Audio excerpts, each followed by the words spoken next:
Okay, today's video is going to be a little bit different. The video is called "This is what I use." Now, I usually don't do reviews, and I don't do mailbags, so I thought I'll do "This is what I use." So these are my go-to devices on my bench that I use. And I'm not comparing anything, and I'm not trying to sell anything. This is just what I use. So my first is my meter. This is my Fluke 101 multimeter. It's a 6,000 count meter. It has an AC scale, DC scale, an AC millivolt scale. It's got resistance, diode check, and continuity. It's got a capacitor scale and a frequency counter and duty cycle. One thing it doesn't have a current scale, and the probes fit on the bottom instead of on the top. Now the Fluke 107 is the same as this one, as a 101, but it has the current scale and has the probes on the front. Now for current, I use this meter here. It's a clamp meter. This is a Unity UT210. It's a 2 RMS 2000 count meter, and it uses clamp for measuring current, which I like. You don't have to take anything apart. So I use this for my irrigation well on the farm for checking the current on the well, the pump motor. So it has a 2 amp, a 20 amp, and 100 amp scale for the current, and it also has 2 jacks on the bottom, so we could plug in our probes. Now for probes, I use a banana plug and alligator clips. That comes in handy for checking diodes or resistors, or I could go into my breadboard and I could check voltages. It also fits into my Fluke 101 meter. Fits in the bottom like that, so it comes in handy. Now the other cables that I use, make up my own cables. This is test lead wire with banana plugs on one end, and you can see here this is a single row header, so I use that for plugging into a breadboard, so I could plug it into the breadboard. So if I want to measure certain voltages on certain areas on the breadboard, I plug my meter in, and then I don't have to hold my probes onto the breadboard. Another one I made, alligator. It's got alligator clips to banana.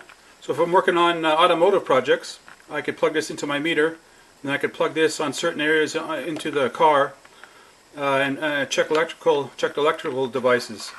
Now sometimes for clamp meter, for clamping onto a wire, sometimes the wire is attached to the firewall of say the car, and you can't clamp it.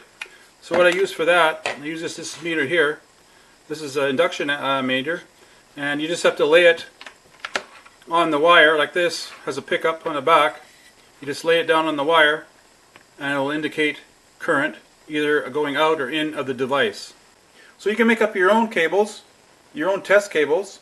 You just have to buy the test lead cable, and you can buy the banana plugs, this one here, that unscrews, and you get some test lead cable, and you slide the bottom cap over the cable, and then you put the wire up through the connector, and there's a little hole it's going to come out of, and you push it all the way through, so it's all the way up like that.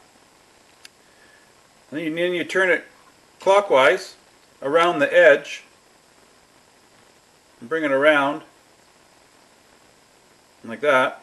So now you bring up the bottom cap, and as it screws up, it's gonna tighten the wire against that edge.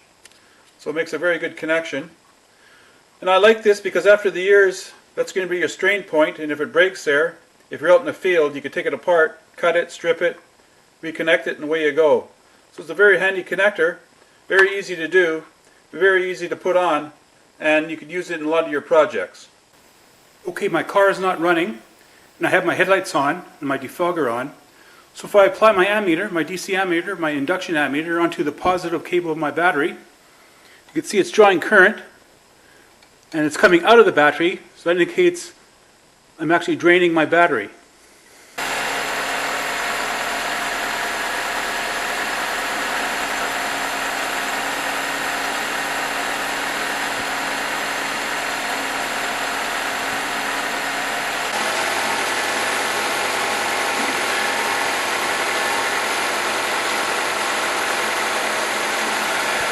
Okay, I have my voltmeter connected up to my battery, and my car is not running, so I'm getting 12.7 volts. That means it's charged. So now when I start it up, the voltage should jump up to indicate that the alternator is working. So I'll start up the car and then we'll check the voltage. So now the voltage has jumped up to 14.2 volts, so I know my alternator is working properly. Okay, when the car was running and we applied the DC ammeter to the output of the alternator, we saw current coming out of the alternator, so we know it was working properly. Now there's another device I have. It's a charging system analyzer, which you can see here. It has 4 LEDs. So if we apply this to our battery when the car is not running, and we get this LED on, that means the battery is pretty low. So say your battery was 10 volts, this would come on. If this light comes on, means your battery is charged. It's above 12.6 volts, but it's not charging. So as soon as we start the car, this light will go out. If it's overcharging, if it's going over 14.7 volts, this LED will come on. So when we apply this to the battery and we start up the car, if all the LEDs are off, that means our charging system is working okay. Okay, I have my charging analyzer hooked up to my battery in my car. You notice the low battery LED is out, means my battery is charged.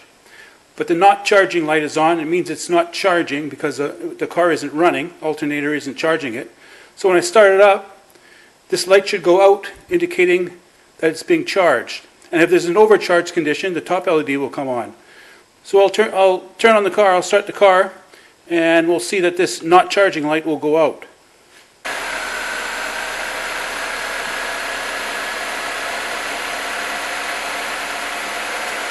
Okay, all the LEDs are out.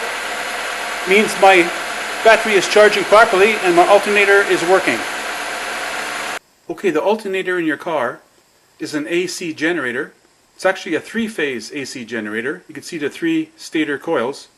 Now this 3-phase current is being rectified by these 6 diodes into DC current, which is fed into the battery to charge the battery and to supply auxiliary power to the rest of the car.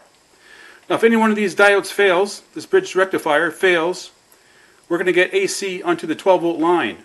Now it will charge the battery, but it will get into your computer, it will get into your sensors. You're going to get some check engine lights and a lot of errors. It'll be very confusing. So it's good to check to make sure we have no spikes, any AC spikes on our DC line. And to do that, on this tester, this light here, this alternator LED, if that comes on, that means one of these diodes has failed.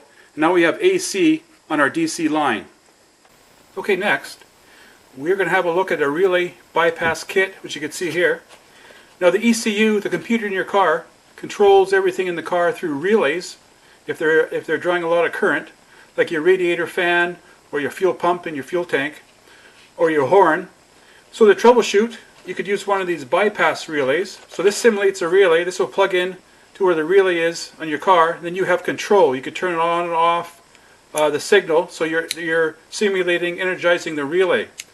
So it bypasses the signal from the computer, so you could troubleshoot a circuit. So what we'll do, we'll plug this in to my car into the horn relay spot, and then I could turn on and off the horn by flipping the switch. So if you look on your fuse box, you notice right here is my horn relay. So I'll take out the horn relay and I'll replace it with this, and I have control of the horn. Okay, I got my fuse box located in my car and I took off the cover. This is my horn relay, so we'll take out the horn relay. That's it right there. And I'll plug in my bypass relay with a switch on top, and I'll beep the horn. It's going to be loud. So I have control of the horn. So we could do that for other relays, for the fuel pump or the radiator fan or any other accessories in our fuse box.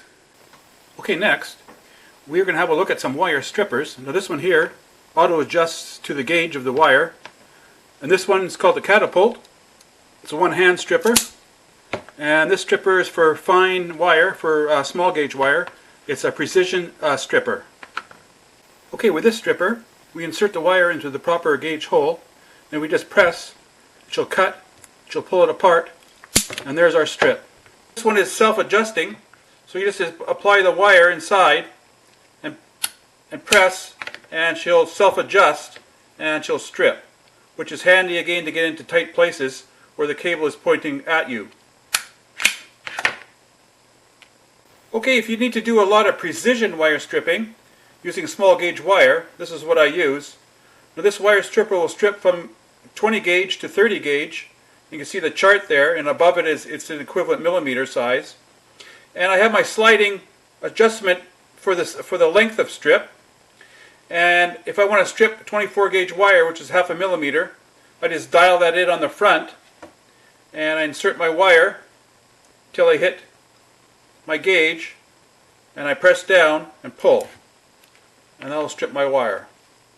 Now if you're doing any automotive projects, you want all your strips to be nick free, because if you nick any of the copper wires and you expose that wire or the connector to vibration, like in an automobile, that strip or that connection will fail after time. So the way to do strips without nicking the wire is use a thermal stripper, like this one here. So you apply the wire into the thermal stripper and you feed it into until it hits the gauge. That's your measuring gauge, how far you want to strip. And then you bring it down into the narrow part of the stripper, and the thermal stripper will heat up the insulation to a point where you can take it off, but it won't nick the copper in any way.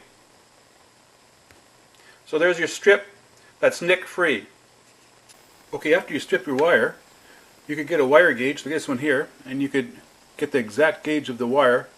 So you put it into the slots until it can't go in, then you back off one, so there it is there. That's 16 gauge, so that's our 16 gauge wire.